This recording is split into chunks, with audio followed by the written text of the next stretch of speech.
E aí, mais uma análise hoje? Hoje a primeira análise de crédito de fundo de CRI aqui, diferente das outras que foram atualizações, aqui realmente uma análise. Vamos dar uma analisadinha como é que tá o RBRR, já que em um shorts que eu postei alguém disse, poxa, RBR pra mim disseram que era pepino, não sei o que, até pra ajudar essa pessoa e ajudar você também. Vamos dar uma analisadinha como é que tá um dos melhores fundos high grade da bolsa. Vamos ver se realmente é pepino ou não, ou se vale a pena investir nesse fundo, fechou? Inclusive, muito conteúdo de qualidade saindo, e saiu também do XPLG, vai sair Suno Logística, vai sair BCFF, então todos esses vídeos de muita qualidade, que eu tô demorando pra fazer o roteiro e pra fazer o vídeo, mas vai compensar, se inscreve no canal pra não perder esses vídeos, e também assiste esse vídeo até o final, que tá muito bom, muito tempo que eu levo pra fazer esse vídeo aqui, pra deixar um conteúdo de qualidade aqui pra vocês, fechou? Vamos dar uma analisadinha como é que tá o fundo.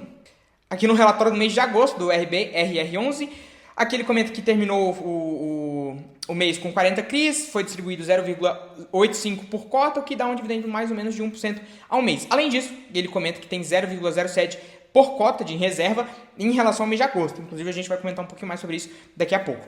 Aí, dando uma olhada no portfólio ali do RBRR, tem 40 CRIs, 1,4 bilhão de patrimônio líquido e uma duration de 3,6 anos. Muita gente não sabe o que é duration, escuta aqui, escuta pra lá, escuta em todo lugar o que é, mas ninguém sabe o que de fato é duration, então vou explicar pra você. Duration, primeiro, antes de entender o que é duration, a gente precisa entender o que é uma dívida. Porque esses bancos digitais, corretoras e até o próprio Tesouro Direto, ele acaba distorcendo o que é uma dívida em si. Porque uma dívida nada mais é do que o seguinte, é você emprestar dinheiro para alguém e essa pessoa, na forma mais comum de dívida, ir te pagando juros e aí lá no final ela te paga o principal, que é o valor que você emprestou agora. Então funciona da seguinte forma, diferente do banco em que você coloca ali e compra um Tesouro Selic e aí aparece R$ 100 no primeiro mês, aí no segundo mês 101, 102, 103, 104 e assim vai seguindo, né, de acordo por mês. Ao contrário disso, o que acontece numa dívida no mundo real, né, a dívida que realmente você não é essa dívida digital, é o seguinte, você empresta R$ 100 para uma empresa, e aí no que você emprestou R$ 100, você tinha R$ 100, agora você tem zero, porque agora a única coisa que você tem não é mais o dinheiro físico, o dinheiro líquido, mas sim um ativo, e qual que é esse ativo? É essa dívida. E aí o que vai acontecer? Vamos supor que essa dívida, a empresa vai te pagar R$ 1 todo mês, e aí lá no final, quando vencer essa dívida, quando acabar a dívida, ela te devolve o principal, que é justamente os R$ 100 que você emprestou hoje, né, no primeiro dia. E aí ela vai te pagando R$ 1 por mês até chegar ao vencimento. Nesse caso, o que é a duration? É o tempo que eu vou levar para reaver, para recuperar o meu capital inicial. Então, se o meu capital inicial era de R$ 100 e ela me paga R$ 1 todo mês, vai demorar 100 meses para que eu receba o meu capital principal de volta. Aí isso se dá o nome de duration, e aí no caso, né, a duration ali seria de 100 meses. Então, eu demoraria 100 meses para reaver o meu capital principal se ela me pagasse R$ 1 todo mês. Perfeito? Então, esse é o conceito de duration. Espero que tenha ficado claro para você de uma forma bem simples, mastigadinha aqui para você. A carteira do fundo está em CDI mais 2,6% e IPCA mais 8%, o que realmente é bem high grade, bem tranquilinho. E a maior parte da carteira, 92%, relacionado à inflação e uma LTV de 57%. Mais uma vez, mais um termo aqui que muita gente não conhece. O que é LTV? Loan to Value. O que é Loan to Value? É a dívida para a garantia. Então, toda dívida, eu vou querer que você me dê uma garantia em troca. E aí, normalmente, essa garantia, eu quero que ela valha mais do que a dívida em si. Então, o dinheiro que eu te emprestei, eu quero que seja menor do que a garantia que você está me dando. Por quê? Caso você pare de pagar, caso você me dê calote, eu quero a garantia. E a garantia, se ela tiver um valor menor do que a dívida, vai ser mais benéfico para você me dar calote. Porque aí eu te dei R$ 100 e você me dá uma garantia de R$ 98.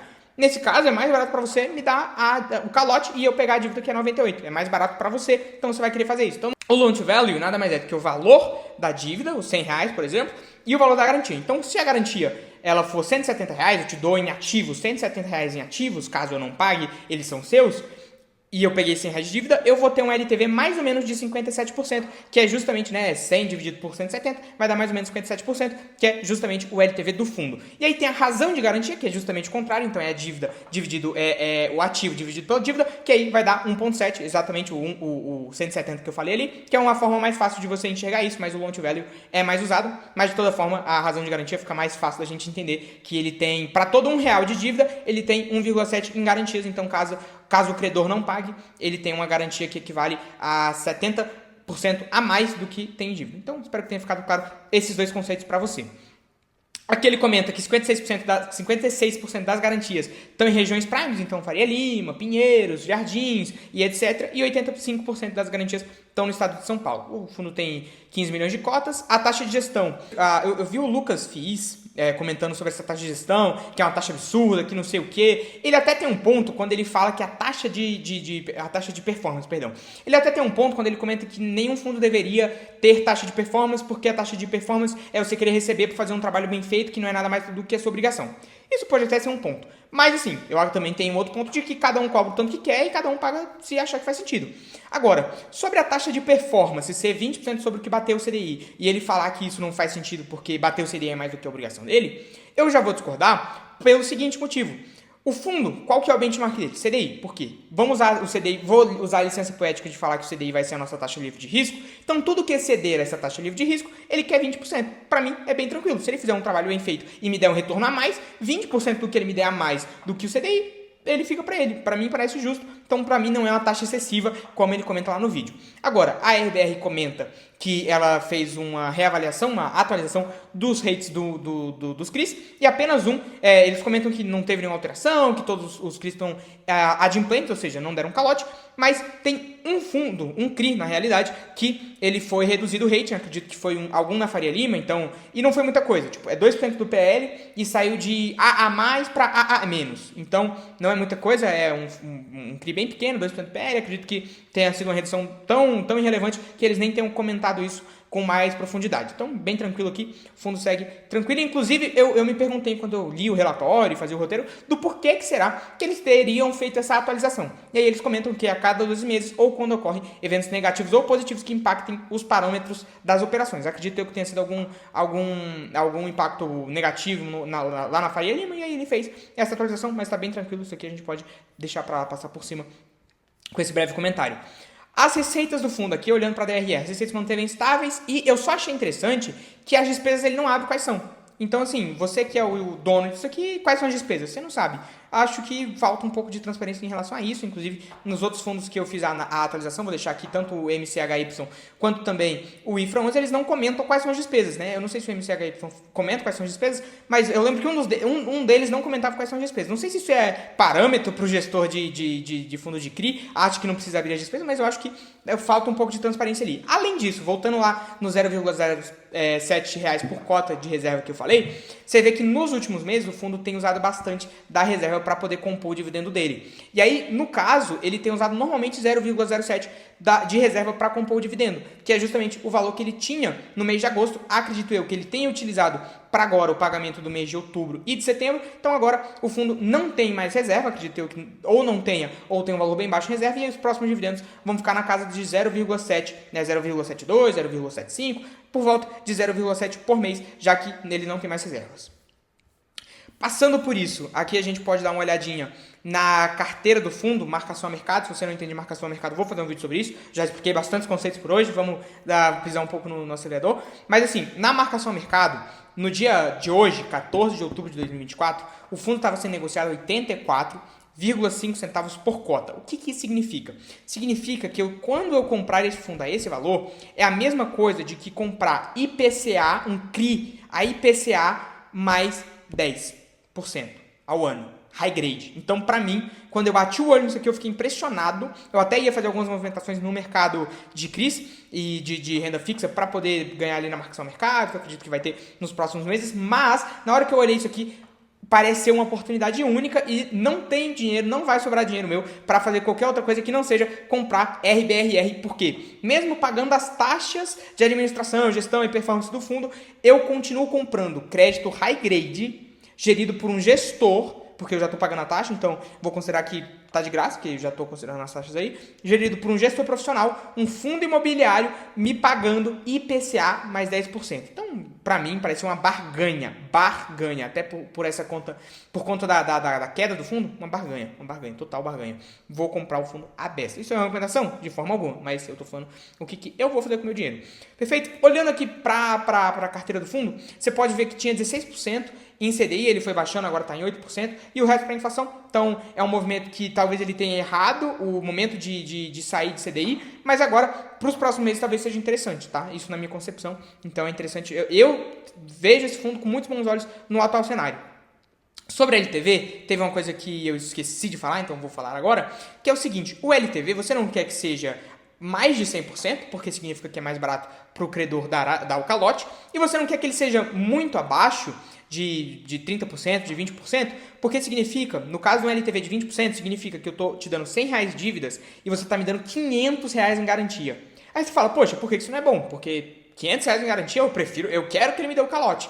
Só que se ele está te dando R$500 em garantia, quer dizer que ele não conseguiu crédito dando 200, dando 300, dando 400, ele só conseguiu crédito com você dando R$500 em garantia. Ou seja, alguma coisa tem, né? Tem caroço nesse angu, porque se ele tem que dar tudo isso de garantia para você, significa que não é uma operação tão segura assim. Então você não quer que o LTV seja nem tão baixo, nem acima de 100. E aí nesse caso é justamente o que o fundo tem aqui, uma carteira que 80% está entre 35 a 75 de LTV, então tá bem tranquilinho, zero dor de cabeça. Acredito eu que esse fundo nunca tenha tido uma inadimplência, um calote, salvo engano, claro, mas acredito que nunca tenha tido isso, então zero dor de cabeça. Além disso, o setor da carteira de CRI aqui é galpão logístico, 40% galpão logístico, 30% laje corporativa e 30% residencial. Bem tranquilo também, não é aquela coisa de loteamento, multipropriedade. Então é bem tranquilo aqui a carteira, o perfil de crédito. E aí também, maior parte lá no Sudeste e também 92% rating A ou mais, né, avaliado pela própria RBR. Sobre os CRIs, a carteira de CRIs aqui do RBRR, eu acredito que tenha 4 níveis diferentes de análise de crédito. E aí, até por isso que nos outros vídeos eu não fiz uma análise propriamente em si, porque é um pouquinho mais complexo do que a maioria das pessoas comentam, mas nessa aqui eu vou fazer para dar um overview geral para vocês. E aí, quais são os 4 níveis de análise de crédito que eu enxergo? O primeiro deles é a carteira em geral. Então, foi o que a gente fez lá no início do vídeo. Eu analiso ali as características gerais da carteira para analisar como é que está o crédito médio. E aí, é um nível 1 de análise de crédito. O segundo nível é justamente aqui ver essa tabela. Então, analisar se o LTV está bom ou se ele está muito baixo, se ele está muito alto, qual que é a taxa de aquisição, então se é uma dívida muito cara, muito barata, qual que é a exposição do patrimônio líquido do fundo a isso, qual que é a duration do fundo, e etc, etc, qual que é o vencimento, etc, etc.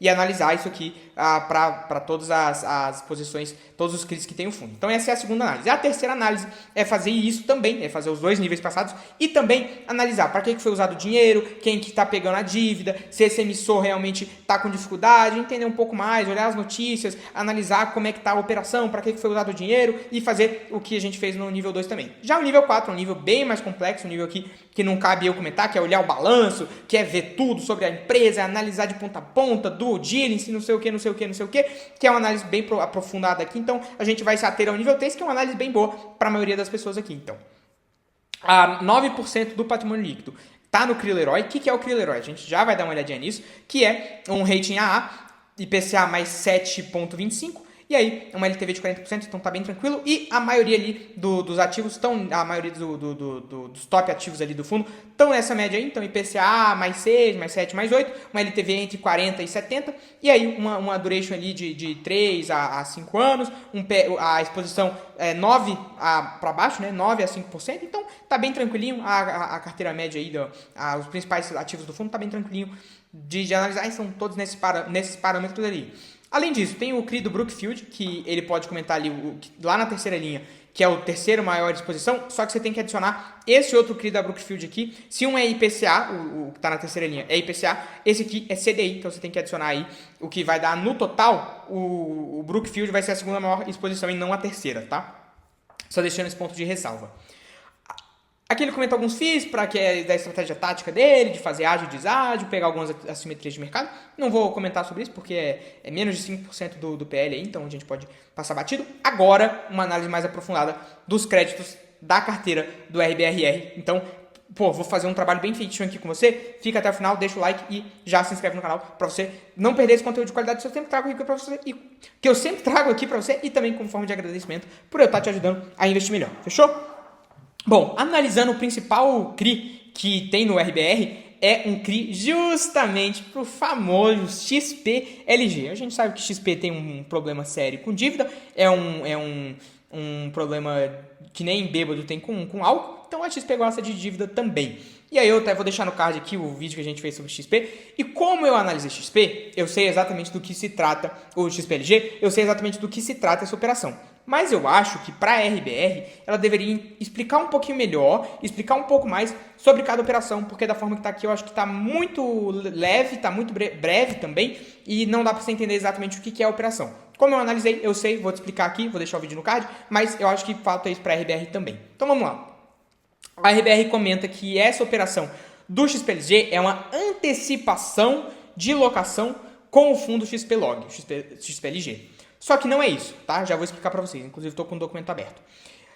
Qual que é essa dívida para o XPLG? É justamente uma dívida emitida lá em setembro de 22, que os recursos desse CRI foram usados para pagar o imóvel que ele comprou lá do Leroy Merlin. Tá? A expansão do Leroy Merlin e o especulativo extremo, que inclusive está no vídeo aqui no card eu falando sobre o especulativo extremo, lá no vídeo do XPLG. Então, esse dinheiro desse CRI foi usado para pagar os imóveis, tá? Não foi uma antecipação de locação.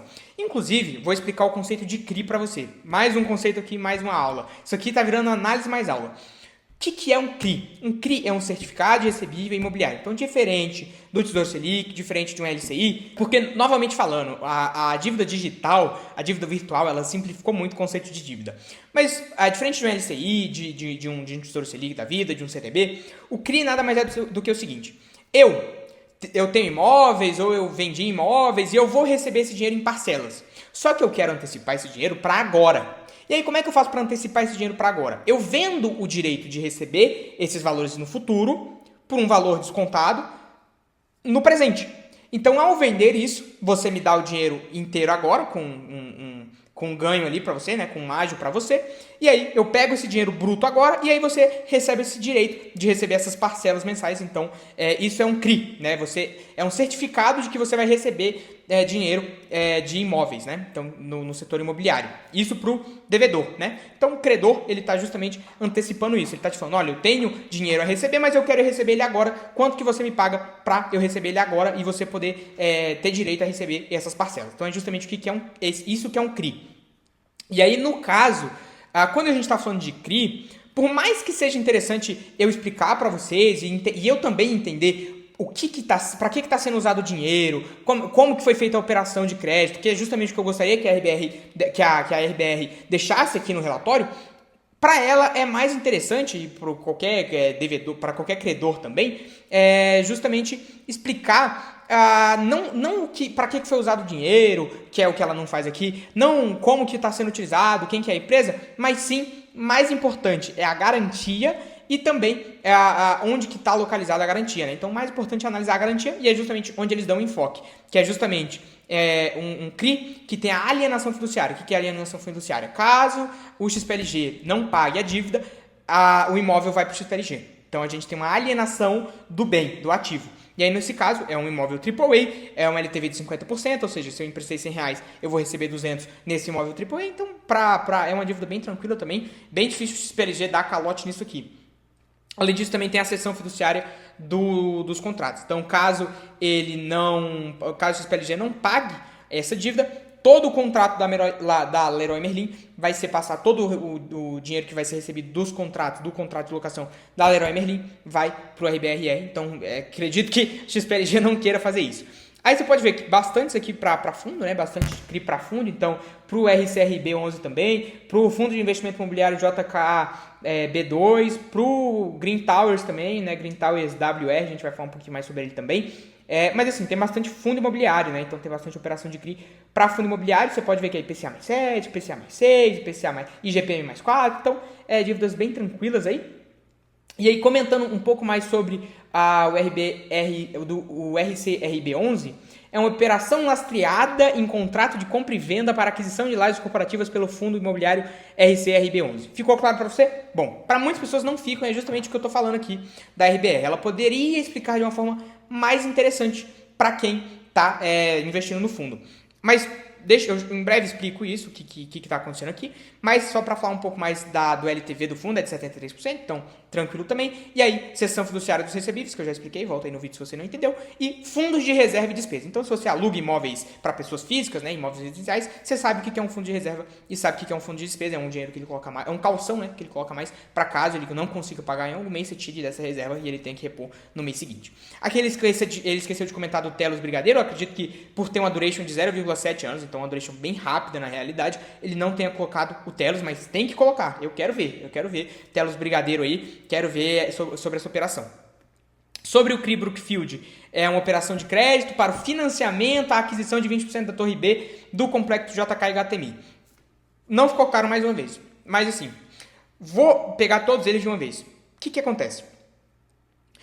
Pro RBRR, é mais interessante dar enfoque na dívida e na garantia. Então, assim, qual que vai ser a taxa e qual que vai ser a garantia? Porque a maioria deles tem alienação fiduciária, ou seja, se o devedor não pagar, o imóvel vai para ele. Então, um AAA logístico, o JK Financial Center na Faria Lima, CRI Brookfield JK lá na Faria Lima, né, na Juscelino Kubitschek, o prédio do Banco do Brasil AAA também. Então é mais interessante ele falar sobre isso, porque caso ele dê calote, vai ser um negócio top de acontecer, né? Então ele não dá muito ao trabalho de explicar para que serve o dinheiro. Mas todas as operações aqui, acredito eu, se eu tiver um entendimento errado, aí cabe a própria RBR explicar melhor então, mas acredito eu que sejam todos o dinheiro que ele pegou com o fundo, que ele pegou com você no caso, é justamente para fazer as mesmas operações. Quais são as operações? Alavancagem. Então, por exemplo, eu quero comprar um imóvel, mas eu não tenho dinheiro, o que eu faço? Eu pego dívida para poder pagar o imóvel e poder receber o aluguel daquilo ali. Então, são todas operações iguais. Só que aí, a RBR deu uma de INE aqui. Ela mudou os termos.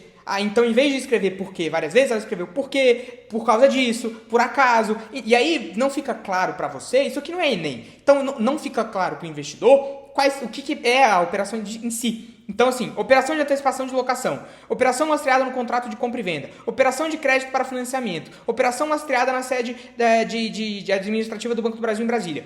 Todas essas são operações iguais, então você pode entender que são operações diferentes. Uma é de contrato de compra e venda, outra é de financiamento, mas tudo isso é a mesma coisa, tá? Então eu acho que cabe a RBR explicar um pouquinho melhor para que foi usado o dinheiro, o que é a operação de fato. Sim, acho que faz sentido para você entender um pouco mais sobre o que está acontecendo ali. Além disso, vindo aqui pro nostálgico GTWR, porque eu sou de Brasília, então é um imóvel bem bonito que tem lá, inclusive bateu aqui uma saudadezinha, mas é bem bonito o prédio lá em Brasília. Mas o GTWR, inclusive, é um fundo que é o dono desse imóvel aqui, e então você pode ver que tem bastante fundos aqui, né? São todos os fundos imobiliários aqui, só o Jardim Faria Lima que não é um fundo imobiliário, mas assim, as 5 maiores operações na realidade são para fundos imobiliários, eu só achei interessante comentar isso. Agora, falando sobre GTWR, que é o dono do Green Towers, ele tem caído bastante aí nos últimos tempos, caiu quase 8%, acredito eu, por uma pressão vendedora do HGFF. Se está acontecendo alguma coisa, eu não sei, não vou especular sobre isso, mas só um fato interessante que o GTWR está caindo bastante aí, e inclusive o fundo está a 0,75 do VP dele, só comentando um pouco mais, porque é um credor de Brasília lá, é um credor que tem um imóvel lá em Brasília, então fiquei um pouco mais curioso, mais atiçado, e trouxe essa curiosidade aqui também da pressão vendedora do HGFF para vocês também. Sobre os CRIs, se você quiser, você pode analisar isso daqui tudo, né? Como eu te expliquei, já dei a chave do castelo, agora é só você ir lá e explorar um pouco mais, já expliquei todos os conceitos, e aqui, já que a gente já está aqui, ele comenta um pouco mais de como que funcionam as operações de crédito. Então, quando é uma locação multidevedor, o que é uma locação multidevedor? Então, eu tenho um prédio que tem vários locatários. E aí o CRI, o certificado de recebível, é justamente o aluguel desses vários locatários. E aí, nesse caso, ele explica um pouco mais como é que funciona, quais são as garantias. Se são fiduciárias dos contratos, ou seja, se você não pagar, todos os recebíveis dos contratos vão ser meus. Alienação fiduciária no imóvel, então o imóvel vai ser meu também. Fundo de reserva e aval e fiança também. E aqui ele comenta sobre o monitoramento mensal dos recebíveis de cada locatário, então dá um trabalhinho aí. Monitoramento do índice de cobertura e LTV e análise do demonstrativo financeiro das locatárias. Então, puta trabalho aí que a RBR se dá para garantir realmente a qualidade do crédito. Não sei se isso é real ou não, mas pelo que eles falam aqui, realmente parece ser algo bem, bem tranquilo ali, que eles realmente ficam monitorando. E aí aqui ele comenta um exemplo, que é o CRI Pátio Malzone, que tem vários locatários, e os locatários, né, os inquilinos é Google, Casa dos Ventos, Pleno, então são locatários bons, e aí as garantias são cessão fiduciária dos contratos de locação, então os contratos de locações ali vão para a RBR caso o devedor não pague, e a alienação fiduciária das lajes do edifício que fica na Faria Lima, então você pode ver que caso dê calote aí vai ser bem interessante, você vai ganhar um prédio na Faria Lima. Aí ele comenta também do corporativo, que é quando você tem um inquilino principal, então não são vários, é um devedor principal ali. Ele comenta aqui do caso do Brookfield, que é o maior inquilino é a Johnson & Johnson. Aí ele fala sobre covenants financeiros, que ele coloca, as garantias ele pede 20% da torre B do complexo JK, seção fiduciária dos direitos creditórios também. Então assim, e fundo de reserva, então assim, tem bastante garantia. Eu acredito aí, voltando lá pro comentário de quem comentou no Shorts, eu acredito que seja um fundo tenha bastante monitoramento, seja muito high grade, agora esteja muito descontado. Então, para mim, é um fundo bem tranquilo, que eu tenho uma boa parte de exposição no meu portfólio, tá nas top 3 posições. Então, é um fundo bem tranquilinho que eu gosto bastante. Sobre RBRR, é isso, é um fundo que eu realmente gosto bastante, como eu já disse, e é um fundo ali que é um fundo high grade, que seria o mesmo que você comprar IPCA mais 10% high grade, sem taxa de administração. Então, é um puta fundo na minha opinião, eu gosto bastante. E aí, se você tá com alguma dúvida ainda, pode deixar nos comentários e já se inscreve no canal para não perder. SNLG, oportunidade ou será realmente um esqueleto no armário? BCFF11 também, o fundo aí que está com muita gente com dúvida, estou fazendo um roteiro para ficar claro para vocês todos. E também, caso seja aprovado o Sonologística lá, analisar GGRC11. Fechou? Então se inscreve no canal aí que estão todas essas análises vindo por aí no nosso pipeline. Fechou? Valeu!